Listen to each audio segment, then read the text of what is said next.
શ્રી સ્વામિનારાયણ ભગવાનની જય. શ્રી અક્ષર પુરુષોત્તમ મહારાજની જય. શ્રી ગુણાતીતાનંદ સ્વામી મહારાજની જય. શ્રી પ્રમુખ સ્વામી મહારાજની જય.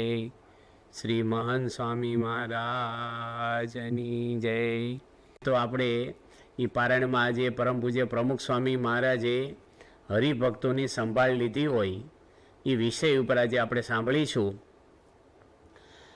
કારણ કે સંસાર કેવો છે કે બાપાએ વ્યવહારમાં પણ રસ લીધો છે અને એને સંભાળી લીધી છે બધી રીતે. આ સંસારમાં નોળિયાને સાપ જેવું છે કે જો નોળવેલ ઊંઘી આવે સાપનું ચેર ઉતરી જાય. એમ આવા સંતો છે એ આપણને કથા વાર્તા પ્રેમ હૂંફ આપી અને સંસારનું જે આપણને પેલું ટેન્શન હોય બધું હળવું કરી નાખે. આ સંસાર શેરડીના હાંઠા જેવો છે. એક કાતળી ખાઈને ગાંઠ આવે, કાતળી ખાઈને ગાંઠ આવ્યા જ કરે છે. એક પ્રશ્ન સોલ્વ કરીએ ને કે બીજો આવ્યો. અત્યાર સુધીમાં ભગવાને ઘણી બધી ઈચ્છાઓ આપણી પૂરી કરી પણ નવી નવી થયા જ કરે, કારણ કે પ્રશ્ન કોઈના પૂરા જ નથી થતા આપણે પૂરા થઈ ગયા સુધી. તો કેવા બધા સંસારમાં પ્રશ્ન આવે છે કે પ્રમુખ સ્વામી મહારાજ તો એક મહાન સંત જેને અખંડ ભગવાનની મૂર્તિમાં રસ બસ રહેતા, અને આવા જેને કોઈ રસ નથી દુનિયામાં એની પણ ભક્તો માટે એટલો બધો ઇન્ટરેસ્ટ લીધો છે. પત્ર વ્યવહાર, પધરામણીઓ, ફોન દ્વારા તો બાપાએ ઘણા બધા એ કાર્યો કર્યા છે. તો પ્રશ્ન કેવા માણસોને આવે છે, ઘણીવાર આર્થિક મુશ્કેલી હોય ને એને કેવું થાય કે થોડા પૈસા આવી જાય ને તો મારો પ્રશ્ન સોલ્વ થઈ જાય. પૈસાવાળા હોય ને એને શું થાય કે રોગ મટી જાય ને, કે કેસ નીકળી જાય ને, અથવા દીકરા દીકરીના કંઈક પ્રશ્ન હોય એટલે કાંઈકનો કંઈક તો આલ્યા જ કરતું હોય. કોઈને સર્વે વાતે તો સાનુકૂળ આવ્યું જ નથી. મુંબઈની અંદર એક ભાઈને 4 બેડનો મોટો ફ્લેટ છે, કરોડો રૂપિયાનો, ખૂબ સુખ સાહેબી છે, ધંધો બહુ મોટો છે એમનો, પણ ઘરમાં એકાબીજીને બોલવાનો વ્યવહાર નહીં. એનો દીકરો દીકરી અને પતિ પત્ની 4 જણા રહે, પણ હવની રૂમ જ અલગ. કોઈ જે ભેગા જ ન થાય. ઝઘડવાનું હોય ત્યારે ભેગા થાય, બાકી કોઈ જે ભેગા જ ન થાય. અને સત્સંગી નહીં. એટલે ભાઈ એકવાર તો બહુ જીવનમાં બહુ નાસીપાસ થઈ ગયા બિચારા, કે મેં આના માટે આ બધો ધંધો કર્યો, છોકરાઓને મોટા કર્યા, કેટલો વાલ કર્યો, ને આજે કેવા દિવસો છે મારા ઘરમાં. પેલા હોસ્ટેલમાં પેલા ધર્મશાળામાં રહેતા હોય ને એવું કોઈ લેવા દેવાની. આપણા હરિભગતને મળ્યા ને હરિભક્તે કીધું કે તમે બાપાને પત્ર લખો. અને એ કે પણ પ્રમુખ સ્વામી હું તો સત્સંગી નથી ને પત્રનો જવાબ મને ઘરે આપશે? એ કે સ્વામી તો કોઈ પણ માણસ લખે ને કોઈ પણ વ્યક્તિ એને જવાબ પ્રેમથી આપે છે. અને પ્રમુખ સ્વામીને વિગત જણાવી. બાપાએ ખાલી 4-5 લીટી જ લખી અને છેલ્લે લખ્યું કે ભેગા થઈને વાંચજો.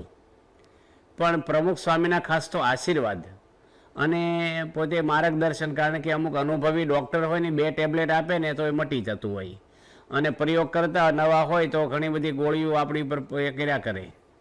બહુ અનુભવી જજ કે વકીલ હોય ને એ તરત ટૂંકમાં જ આપણો કેસ જીતાડી દે વકીલો. એવી રીતે આવા બાપાએ થોડુંક જ કીધું અને ભેગા બેસીને વાંચજો, ને ભેગા બેસીને વાંચ્યું. અને 4એ કીધું કે મારી ભૂલ છે. પહેલાં કે ના મારી ભૂલ છે. અને કંકાસ જે ઘરમાં હતો એને આનંદ કિલોલ થઈ ગયો.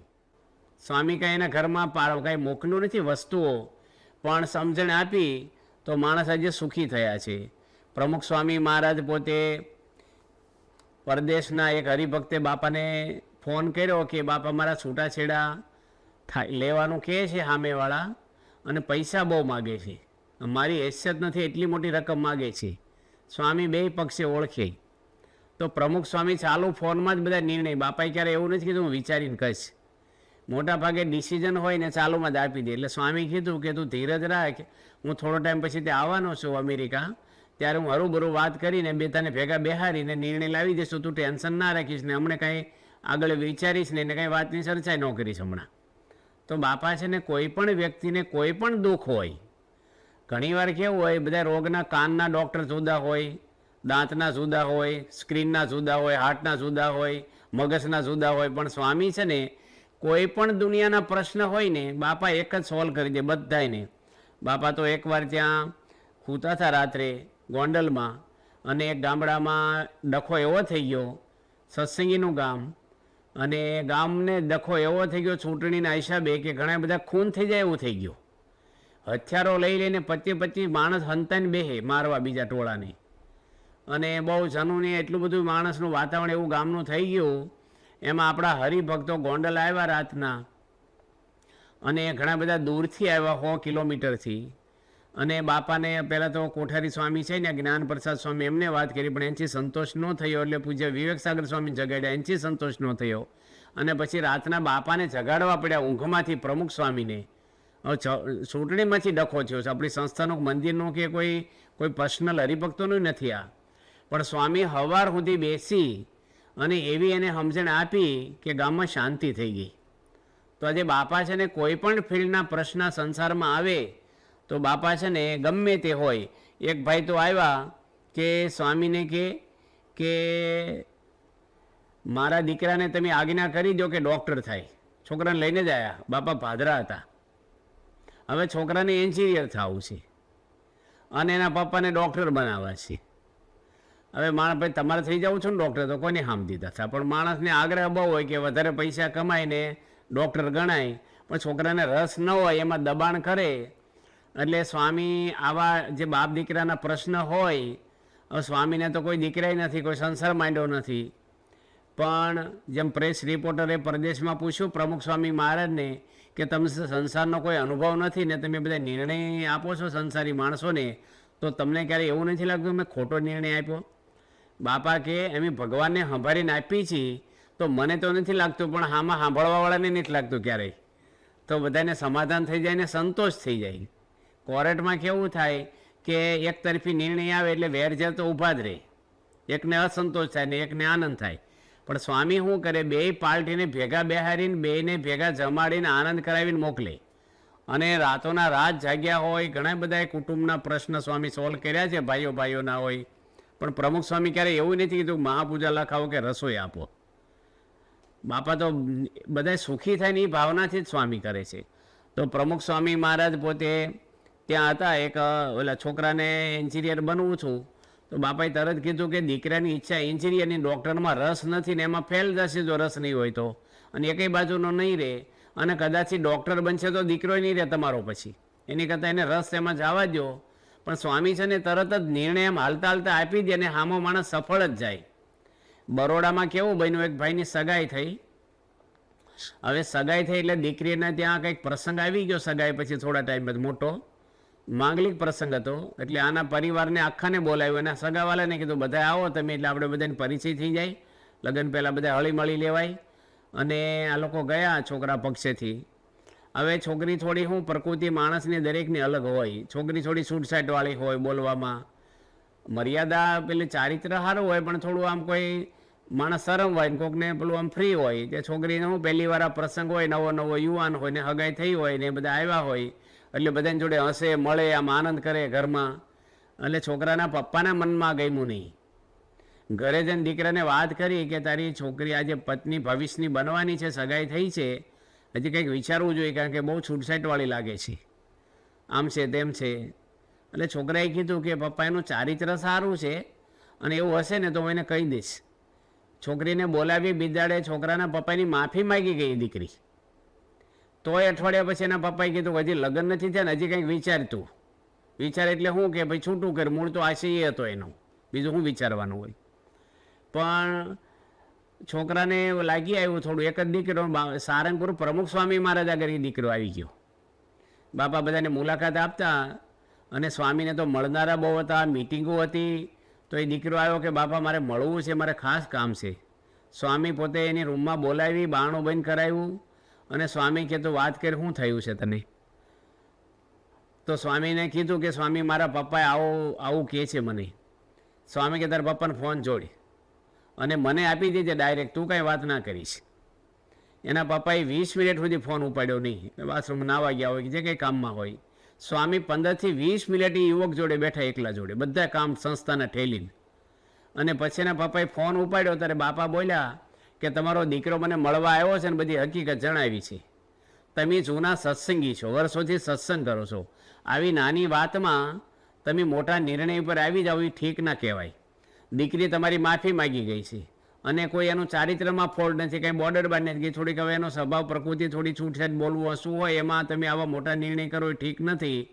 અને સ્વામી ખાલી એટલું થોડુંક જ બોલ્યા, 2-3 મિનિટ, પેલા ભાઈ તો રડી પડ્યા કે બાપા મારી ભૂલ થઈ ગઈ, મને માફ કરો. એ દીકરીને મારી દીકરીની જેમ ઘરમાં કાયમ રાખીશ અને કોઈ દે આ વાત મારા મનમાં નહીં રહે અને મને માફ કરી દો. છોકરાને કીધું તોય માફ કરી દે મને. તો આજે પ્રમુખ સ્વામીની વાણીમાં કેવો જાદુ અને એમના આશીર્વાદ કે સંસારમાં આવા નાના મોટા પ્રશ્ન વ્યવહારમાં આવે. આજે કોઈ પણ મોટા હોય અને ભગવાનની મૂર્તિનું સુખ એને આવતું હોય અખંડ અને ભગવાનમય જીવન જીવતા હોય ને એ આવા પ્રશ્નમાં બહુ ઊંડા ઉતરે નહીં. બહુ તો આશીર્વાદ આપે પણ રસ એટલો બધો ના લે. પણ પ્રમુખ સ્વામી મહારાજ તો બધા સત્સંગીને પોતાના હગા માન્યા છે. એટલે બધી રીતે અહીંયા હું ગઢડામાં હતો ને એક ભાઈ બાજુના ગામમાંથી આવ્યા અને મને વાત કરી કે મારો દીકરો મને ખાવાનું આપતો નથી ઘરમાં, એક જ દીકરો છે, મારે ક્યાં ખાવા જવું, મારા પત્ની ધામમાં જતા રહ્યા છે કે છે, મારી ઉંમર એટલી બધી થઈ ગઈ 70 વર્ષની. તો સ્વામી મને કે એના દીકરાને તમે ફોન કરીને બોલાવી લો. એટલે મેં બોલાવી લીધા.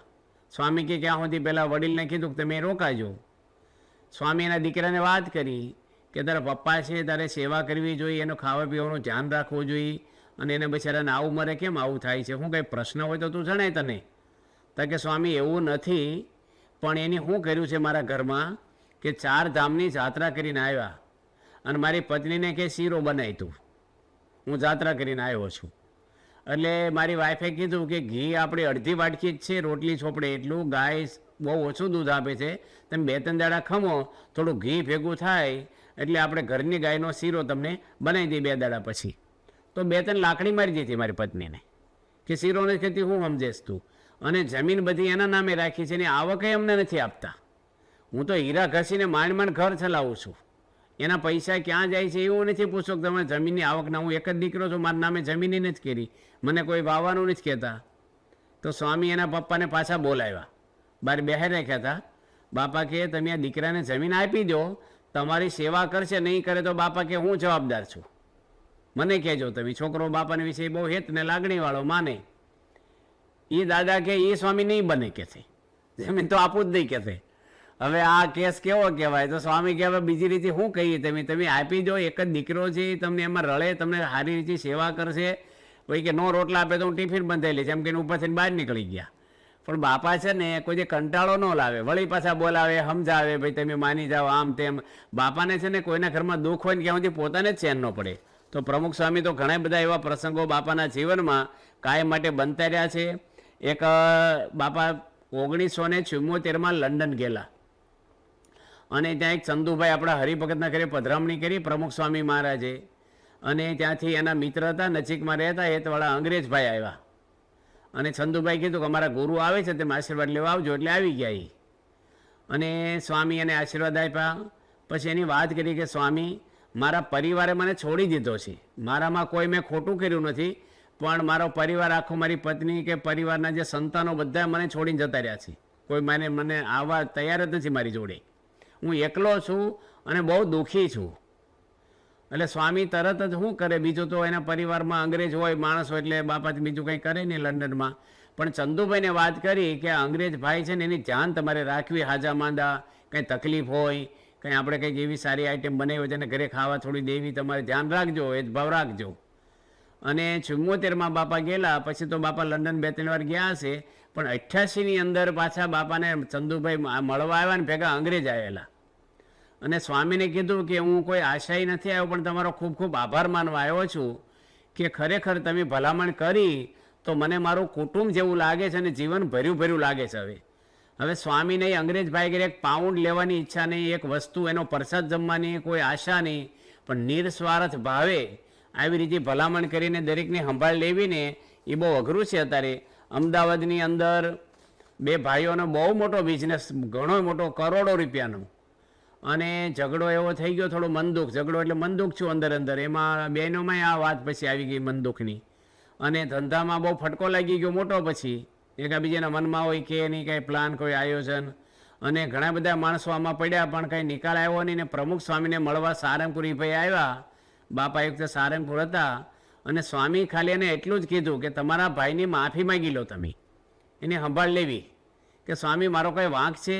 સ્વામી કે માફી માગવામાં કંઈ તમને શું તકલીફ છે? કંઈ ભાઈ છે આપણા, મોટા છે, તમે માફી માગી લેજો, બસ તમે પ્રશ્ન સોલ્વ થઈ જશે.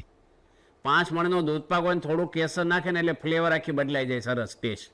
બાપાએ ખાલી 5 શબ્દો કીધા અને એ ભાઈના ભાઈ હતા હોસ્પિટલમાં એ વખતે, આ ભાઈ ત્યાં ગયા અને પગે લાગીને માફી માગીને એના મોટા ભાઈ રડી પડ્યા કે વાંક મારો છે, તું મારો નાનો ભાઈ છો. પહેલાં કે એના મારો વાંક છે. અને એટલો બધો પ્રેમ હેત થઈ ગયો. સ્વામી એને ખાલી શું કીધું, નમી દેવું આપણે બસ. હવે બારે લોકો શું કે તું નમીશ નહીં, તારો વાંક નથી, તું વકીલ રોજ પાછો ન પડીશ, આમ તેમ એ હોઈ જાય ને પેલો બિચારો કોરેટ પગથિયા ઘસ્યા કરે. પણ ત્યાં નડિયાદની અંદર પણ એક પરિવારમાં મિલકત વેચવાની થઈ ભાઈઓમાં, ત્યારે પણ સ્વામી 3 બપોર સુધી આરામ જ નહોતા કર્યા. અને સ્વામીને તો બહુ અપમાન નહીં કર્યું હતું, પહેલાં ગાળું પણ દીધી હતી, ખૂબ જ તિરસ્કાર બાપાનો કર્યો હતો. છતાંય સ્વામી 3 બપોરિયામાં જાગી અને એ ભાઈને મિલકત વેચી દીધી. નકર એ ભાઈઓ રાત્રે હથિયાર લઈને હોતા એકા બીજી ભાઈને મારી નાખવા માટે. પણ સ્વામી ન પડ્યા હોત તો એક ભાઈ જેલમાં હોત ને એક ભાઈ દુનિયામાં ના હોત. પણ પ્રમુખ સ્વામી મહારાજને એની આગળથી 1 રૂપિયાની આશા નહીં, કોઈ વસ્તુ નહીં, બાપાનો વિરોધ કર્યો છે. છતાંય પ્રમુખ સ્વામી મહારાજે એ કુટુંબને પણ આજે શાંતિ આપી છે.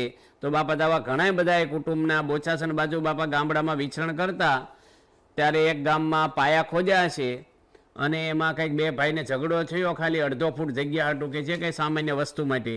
પ્રમુખ સ્વામી મહારાજે પધરામણી નીકળ્યા અને ખબર પડી કે ટોળું કેમ ભેગું થયું છે, તો કે અહીંયા તો ડખો થયો છે. અને સ્વામી ત્યાં જ બેસી ગયા ધૂળના ઢગલા ઉપર. અને બાપાએ 2 ભાઈને એવા સમજાવ્યા, જે 2 ભાઈથી એકઈ સત્સંગીને સ્વામી એકઈને ઓળખતા નથી.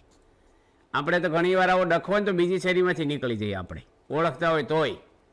પણ સ્વામી એને એટલું બધું પધરામણી ઠેલી નાખી, જમવાનું ઠેલાણું એનું, અને સ્વામી સમાધાન કરીને ઉઠ્યા. તો પ્રમુખ સ્વામી મહારાજને ભાવના કેવી છે કે બધાય સુખી થાય. મુંબઈની અંદર 2006માં સ્વામીને ગળામાં ઇન્ફેક્શન થયેલું અને તાવ પણ સખત આવેલો અને થૂક પણ ગળાય નહીં, એટલું બધું ગળામાં દુખે, પાણી પીવાય નહીં એટલું. અને એક ભાઈ મળવા આવ્યા અને એને પ્રશ્ન હતો મોટો. બાપાએ કીધું કે આપણે મળી લઈએ. તો સંતોએ ના પાડી કે સ્વામી બોલી શકે એમ નથી, ગળામાં ઇન્ફેક્શન છે, તાવ એટલો બધો છે. સ્વામી કે હવે વાંધો નહીં, આપણે ધીમે રહીને પતાવી દઈશું ટૂંકમાં. તો સંતો કે માએ ગોઠવી દઈ. સ્વામી કે એવું બધું કરવાની જરૂર નથી થોડીક વસ્તુ માટે, થોડા સમય માટે. અને સ્વામી બેઠા બેઠા કેટલું બધું બેઠા ની ભાઈના બધા પ્રશ્ન સોલ્વ કરીને હળવા ફૂલ કરીને મોકલ્યા. આજે તાવમાં માણસ કોઈને બીમાર માણસ હોય ને ત્યારે તો પોતાના શરીરનો જ વિચારીને આવે, બીજાનો વિચારી ન આવે ઘરમાં. પણ પ્રમુખ સ્વામી મહારાજ પોતે એકવાર 2005માં સારંગપુર હતા, એપ્રિલ મહિનામાં. ત્યારે એક ભાઈ જૂનાગઢથી આવેલા, એનું નામ હતું અલૌકિકભાઈ અલૌકિક. અને એ પોતે બ્રાહ્મણ હતા, ભટ્ટ હતા. અને પ્રમુખ સ્વામી મહારાજ એ આવ્યા એટલે બાપાને તો ઘણી ઉંમર હતી એ વખતે. અને પૂજ્ય જ્ઞાનેશ્વર સ્વામી છે તેના કોઠારી સ્વામી રૂમમાં આવ્યા અને પ્રમુખ સ્વામી મહારાજે કીધું કે પ્રસાદીના પુષ્પ કરી આપો. સ્વામી કે છે કાંઈ કે એક ભાઈ બહાર આવ્યા છે ને, એમના 10 વર્ષના દીકરાને લઈને આવ્યા છે, એટલે એમને પુષ્પ આપણે દેવાના છે આશીર્વાદ રૂપે. સ્વામી કે અંદર લઈ આવો ને. કે સ્વામી એને તો અમુક બીજી જાતનું કેન્સર એવું થયું છે, એને 3 થી 4 હજાર ગાંઠો શરીરમાં નીકળી છે, નાની મોટી, કોઈ જગ્યા જ નથી ગાંઠ વગરની આખા શરીરમાં. નાની નાની ગાંઠો, 3 થી 4 હજાર ગાંઠો 10 વર્ષના છોકરાને. અને બધું એ વાયરસ ખૂંચાય, કંઈક ચેપી થાય, તમારી ઉંમર છે એટલે અહીં ના લવાય. તો સ્વામી કે અહીં ન લવાય રૂમમાં, તો હું આવું હાલો કે છે. પ્રભુ સાહેબ ઊભા થઈ ગયા સીધા. અને કોઈ પછી તો વિચારે ને તે પહેલાં જ બાપા જઈ અને એને કંઠી પહેરાવી છોકરાને, વર્તમાન ધરાવ્યા, માથે હાથ મૂક્યો, એટલું નહીં, સ્વામીના આખા શરીરે હાથ ફેરવો બધી ગાંઠો ઉપર. અને 2 મિનિટ સુધી ઊભા ઊભા ધોઈને કરી કે બિચારાનું દુઃખ દૂર થાય અને ભગવાન સુખી કરે, એનું કલ્યાણ થાય સ્વામી કે. તો પ્રમુખનગર આવું કંઈક હોય ને તો મારા બીવે. અત્યારે કોરોનામાં જો ભલભલા હગા હોય તો પડખે ન જાય, કવર કાઢવાય ન જાય કે કોરોના છે કોરોના. બાપા છે ને ઓળખાણ ન હોય. આ ભાઈ તો સત્સંગી નહોતા પાછા, જૂનાગઢવાળા તો પહેલી વાર સ્વામીને જોયા હતા. પણ એને કે મોટા પુરુષ છે ને આશીર્વાદ લઈએ આપણે. તો પ્રમુખ સ્વામી મહારાજ બધી જીતી તમે જો કે બધા ફિલ્ડમાં સંસારી માણસોને આશીર્વાદ આપ્યા, મદદરૂપ થયા છે. બાપા ત્યાં મીટિંગ કરીને બેઠા હતા પૂજ્ય ભક્તવત્સલ સ્વામી જોડે સારંગપુરમાં. એ કોઠારી સ્વામી હતા ભક્તવત્સલ સ્વામી, અને બીજા કોઈક બેઠા હશે. એમાં એક ગામડાના હરિભગત સીધા જ આવી ગયા અંદર. અને સ્વામીને કે મારે કૂવો કરવો છે, તો તમે કે મને કહો, આશીર્વાદ આપો. ક્યાં કરું? સ્વામી કે નકશો લાવ્યા કે નકશો કંઈ હોય નહીં અમારા ઘરે. સ્વામી કે તમે થોડો કરી આપો. હવે એને બિચારા કાગળ આપ્યો ને જે 4 લીટા કરી આપે ચારે બાજુ, બસ એ કંઈ નકશો કહેવાય? એક ઊભો આડો અને બે પેલા. હવે એ રીતે સ્વામી ક્યાં જમીન તમારી છે એ એક લેવલમાં છે કે ઊંચી નીચી છે, કે અડધી જમીન ઊંચી છે ને અડધી નીચી છે? બાપા કે ઊંચી જમીનમાં કરો ને તો નીચી જમીનમાં પાણી જાય. જો નીચી જમીનમાં કૂવો કરશો તો ઊંચાણમાં પાણી કેમનું ચડાવશો તમે? અને બાપા કે હું આશીર્વાદ ભગવાને પ્રાર્થના કરશું, પુષ્પ લઈ જાઉં, પાણી ધમધોકાર થશે. તો ચાલુ મિટિંગ હતી, કૂવો ક્યાં કરવો? આજે ઘણા બધા ધર્મગુરુ સારા છે, બધા કથાકારો ઘણા છે દુનિયામાં, પણ આવા જે રસ લેવા કૂવો ક્યાં કરવો એ કોઈક પ્રશ્ન લઈને જાય ને કે ભાઈ અહીંયા કૂવો કરવાનું કહેવાનું આવવાનું? કૂવા અહીંયા અમારા કૂવા વિભાગ છે કે છે. અને ઉડતા આશીર્વાદ તો ન આપે ને ઉડતું બિચારાને બે શબ્દો કંઈક બીજા કહે. પ્રમુખ સ્વામી મહારાજ ત્યાં અટલાદરામાં હતા અને બાપાને અડીનું બેઠો હતો ટેજ ઉપર, બધા લાઈનમાં પગે લાગવા આવતા હતા. બાપા નીચે ગાદી નાખીને બેસે ટેજ ઉપર, સોફો કે ખુરશી ન હોય પલંગ એ વખતે, અને બધાને વ્યક્તિગત મળે, બધાના માથા પર હાથ મૂકે. હવે એ વખતે તો 5000 માણસો આવેલું મંદિર સભામાં, અને બાપા વિદેશ જવાના એટલે વિદાય સભા જેવું હતું. હવે હાથ આમ કર્યા કરવો 5000, આપણે થાકી જાય, 10 ઉપર 20 ઉપર કરીએ ને નાની ઉંમર હોય તોય, પછી આપણે ઘડીક બંધ થઈ જાય. અને બધાને સંતોષ તો જ થાય, માથા પર હાથ મૂકે તો જ, એટલે કોઈ ખસે નહીં. અને આખું ટોળું ઊભું થઈ ગયેલું, આખો હરિભક્તો બધા એને એટલા પડાપડી કરે, કોઈ એક લાઈનમાં કે એવું કાંઈ નહીં વર્ષો પહેલાં. અને બધા આમ એટલું બધું આપણને થાય કે હમણાં એકાબીજા આમ ધક્કામાં બિચારા કચરાઈ ન જાય. એમાં બાપા આગળ બધા જ ટાઈપના માણસો આવે કે મારા દીકરાને લટ લઈ દો, કાતરી ન લાવ્યો, કાતર પછી બાપા મને કે જલ્દી કાતર લઈ આવો. એક ભાઈ કે અને મારા હાળાને વ્યસન છોડાવો, કોઈક નામ પડાવવા આવે, પાછું કાંઈ લાવ્યા ન હોય રાશિ બાશી કશું, જમી જોઈ આપો. અને એમાં બધું હાલતું હતું ધમાધમ. ને એમાં એક ભાઈ આવ્યા કે મારે ટેમ્પો લેવો છે. એટલે ભાઈ એજન્સી છે અહીંયા આપણે, પણ સ્વામી તો પાછા 4 પ્રશ્ન પૂછે. એવું નહીં કે લેજો હાલો કામ પતી ગયું ગિરિજીમાં, આપણે જેવું હોય ભાઈ લેજો હાલો આશીર્વાદ છે. પણ સ્વામી કે લોન ઉપર લેવાના કે મોડી થઈ કે, પછી કે તમે આંકવાના ડ્રાઈવર રાખવાના છે, સામાનની હેરાફેરી ક્યાંથી કરવાના છે, કોઈ ભાગીદાર છે કે એકલા છો? કેટલા બધા પ્રશ્ન પૂછે. મેં કીધું સ્વામી એટલી ગિરિજીમાં આશીર્વાદ આપી દો ને. સ્વામી કે એવું ન કરાય, જો હરખો ન હાલે ને તો પાછા આવે આપણી આગળ બચારા, એ દુઃખી થાય ને આપણે પ્રશ્ન થાય પાછો. એટલે એને બધું ડિટેલમાં જ કહેવું જોઈએ. તો સ્વામીને એવું નહીં કે કામ પતાવવું છે ભાઈ, મારે મોડું થાય છે. આપણે ઘણી વાર હું બહુ ઉતાવળ હોય ને, હા ભાઈ કરજે, પછી પાછા ઓફિસને ફોન કરી મારે ભૂલમાં કહેવાય ગયું છે. બધું એવું થાય, ઘણે થતું એવું. પણ સ્વામી બાપા છે એકદમ રસ લે. બાપા પોતે ત્યાં અટલાદરામાં હતા અને 1990માં એ વખતે એક ચીમનભાઈ વાણંદ કરીને અમદાવાદમાં રહેતા, અને એની બાપાને એક પત્ર લખેલો કે હું અહીંયા લેબોરેટરીમાં નોકરી કરું છું, સિવિલમાં ટેકનિશિયન તરીકે, અને હું પ્રમાણિકપણે નોકરી કરું છું, ટાઈમ ટુ ટાઈમ નોકરી કરું છું. મારે જે સર્વિસ કરવાની પૂરું મને નોલેજ છે, પણ મારે હજી 5 વર્ષે બદલી થાય, મારે 5 વર્ષ પૂરા નથી અને ખોટી રીતે મારે બદલી થાય છે થોડાક ટૂંકા સમયમાં.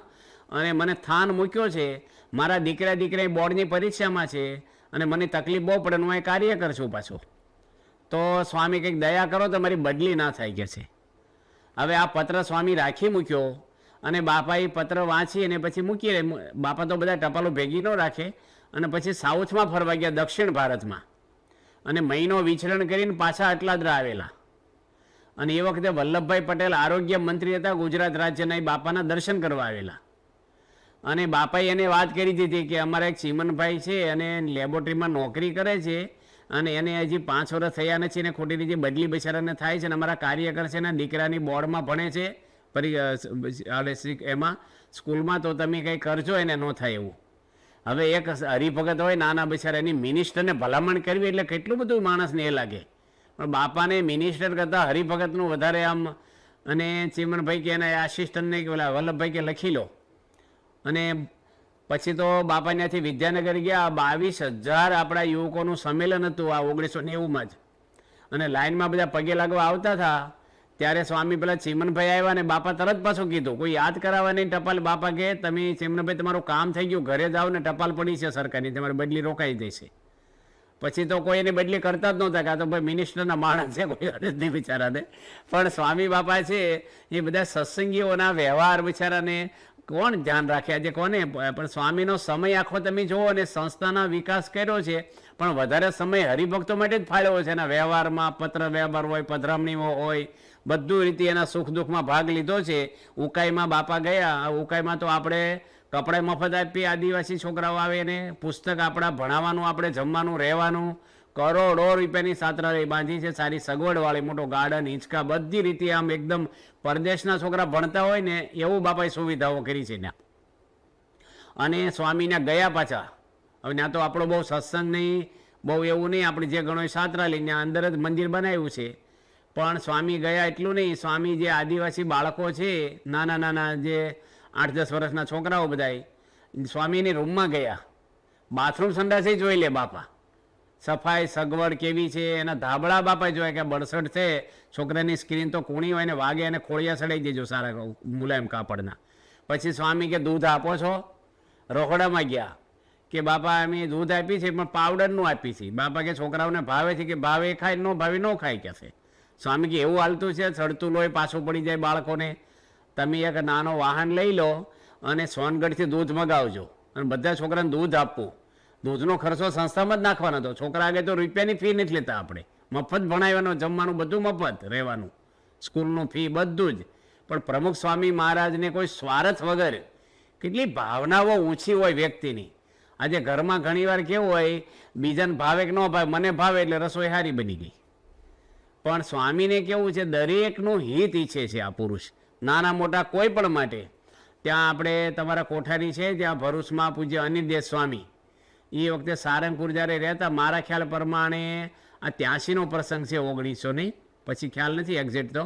અને એ વખતે રાવજીભાઈ દૂધવાળા છે ત્યાં આણંદમાં, એ પોતે ત્યાં આવેલા, ઉંમર થઈ ગઈ છે, આમ બિચારા રિટાયર જેવા, પણ બાપાને હાજે મળી લીધું છે. 2-5 દાડા સમાગમ કરવા રહ્યા તો પછી એને રજા લઈ લીધી. સવારમાં પ્રમુખ સ્વામી જૂનો સભા મંડપ છે આપણો સારંગપુરના, વોકિંગ કરતા હતા અને રાવજીભાઈ ઠેલી લઈને આવ્યા અને સ્વામી જોઈ ગયા એટલે તરત પૂજ્ય અનિલદેવ સ્વામીને બોલાવ્યા અને કીધું કે રાવજીભાઈ જવાના છે અને ઠેલી કપડાં લઈને આવ્યા છે સામાન, તો એમને બસમાં મૂકવાની વ્યવસ્થા કરજો. એ યુવક જાય ત્યાં એને પ્રસાદનું મોટું બોક્સ આપજો અને ઠેલી એની ઉપાડી લઈને બસમાં બેહારીને આવે યુવક પાછો, એ ભેગો હાથ હલાવતો ન હાલે.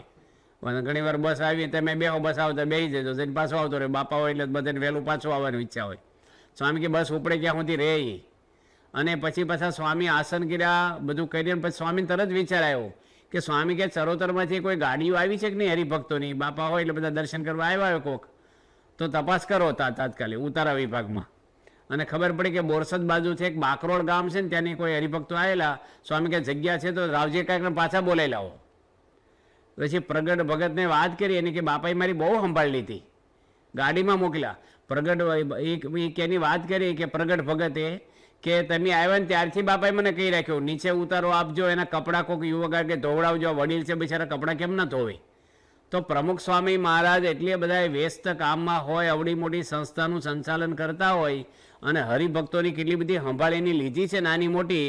ત્યાં અલ્હાબાદની અંદર પાંડુરંગ દાદા થઈ ગયા શાસ્ત્રીજી, આપણે સ્વાધ્યાયના મુખ્ય ધર્મગુરુ, અને એમનું બહુ જ મોટું સંમેલન હતું. અને ત્યારે આપણે નાની વાવડી ગામ છે અહીંયા ગઢડાની નજીકમાં, ત્યાંના હરિભક્તો આપણા છે વલ્લભભાઈ, જીવરાજભાઈ, ભગવાનભાઈ કાનાણી, એ બધા થોડાક 2-5 હરિભક્તો ને બાકી ગામના એ બધા બસ લઈને જાત્રા કરવા નીકળેલા.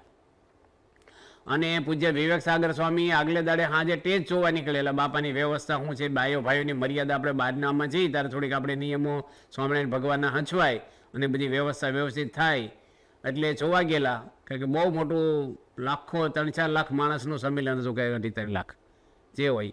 પછી આ હરિભક્તો જોઈ ગયા વિવેક સાગર સ્વામીની કે વિવેક સાગર સ્વામી અહીંયા હોય તો બાપા અહીંયા જ હોવા જોઈએ. એટલે બૂમ પાડી, કોઈ પડખે નહોતા આવવા દેતા બહુ, પણ બૂમ પાડી એટલે પૂજ્ય વિવેક સાગર સ્વામી કીધું કે આવવા દો એમને. કે બાપા ક્યાં છે? કે અહીંયા જ છે, કે અમારે દર્શન કરવા, કે એડ્રેસ લખી દીધું. એટલે રિક્ષા કરીને ગયા 4-5 હરિભક્તો. અને બાપા કે ઓહો તમે વાવડીથી અહીં આવ્યા? અહીં ક્યાં છે? કે બાપા જાત્રા કરવા નીકળે છે આ બાજુ. સ્વામી પહેલું પૂછ્યું અમને કે તમને કંઈ તકલીફ નથી ને? હવે જો એવા વિસ્તારમાં અમુક પૂછાય જ નહીં, આપણે બહુ મોટો સમય હોય ને તેમ કોઈને પૂછાય ઉતારામાં તકલીફ છે, કાંઈક તો તકલીફ પડી જાય માણસને બિચારાને, કંઈ વ્યવસ્થા આપણે શું કરીએ કેમ. પણ એ વખતે બાપાને ત્યારે એ હરિભક્તોએ કીધું કે સ્વામી બીજી કોઈ તકલીફ નથી, પણ જમવાની તકલીફ છે અમારે.